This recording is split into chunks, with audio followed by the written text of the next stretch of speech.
गौतम बुद्ध और उनके शिष्य कभी भी एक स्थान पर अधिक समय तक नहीं रहते थे, क्योंकि यह गांव के लोगों के लिए एक बोझ होगा, क्योंकि वे अपने भोजन के लिए गांव वालों पर निर्भर रहते हैं। एक दिन गौतम बुद्ध और उनके शिष्य एक ऐसे गांव गए जहां वे पहले कभी नहीं गए थे। गौतम बुद्ध ने अपने भिक्षा पात्र से गांव के एक घर के दरवाजे पर खटखटाया। कुछ देर बाद एक महिला बाहर आई। महिला ने एक साधु के हाथ में भिक्षा पात्र लिए देखकर वह क्रोधित हो गई।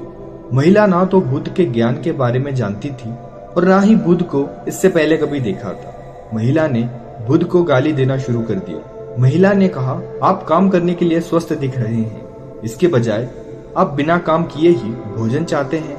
और वह महिला गौतम बुद्ध के साथ गाली गलौज करती रही, लेकिन बुद्ध स्थिर खड़े रहे, बिना किसी प्रतिक्रिया के सुन रहे थे और उनके समाप्त होने की प्रतीक्षा कर रहे थे। वह अपनी सांस पकड़ने के लिए रुक गई।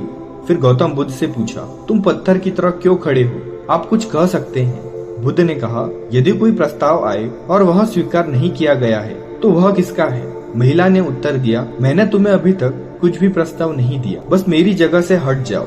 बुद्ध ने धीरे से उत्तर दिया, जब से मैं तुमसे मिला हूँ तुम जो कुछ भी तुम्हारे पास है वो मुझे अर्पित कर रही हो। महिला ने महसूस किया कि बुद्ध गालियों की बात कर रहे थे। उसने पूछा, तो आपका प्रश्न यह है कि यदि प्रस्ताव स्वीकार नहीं किया जाता है तो यह किसका है?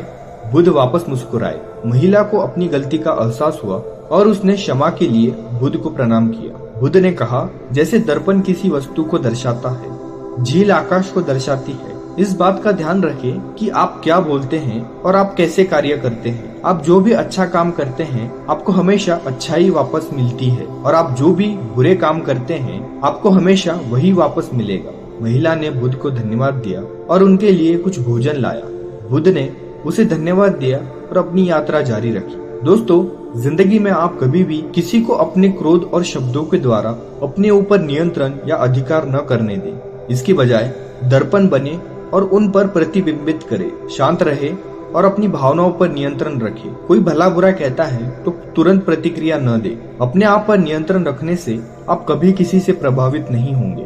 और याद रखिए, जो आप दूसरों को देंगे बदले में आपको वही मिलेगा। दोस्तों, ऐसी परिस्थिति में शांत रहना और अपनी भावनाओं पर नियंत्रण करने के लिए ध्यान करना आवश्यक है। अगर आप ध्यान करना सीखना चाहते हो तो आप ऊपर इस वीडियो को देख सकते हो।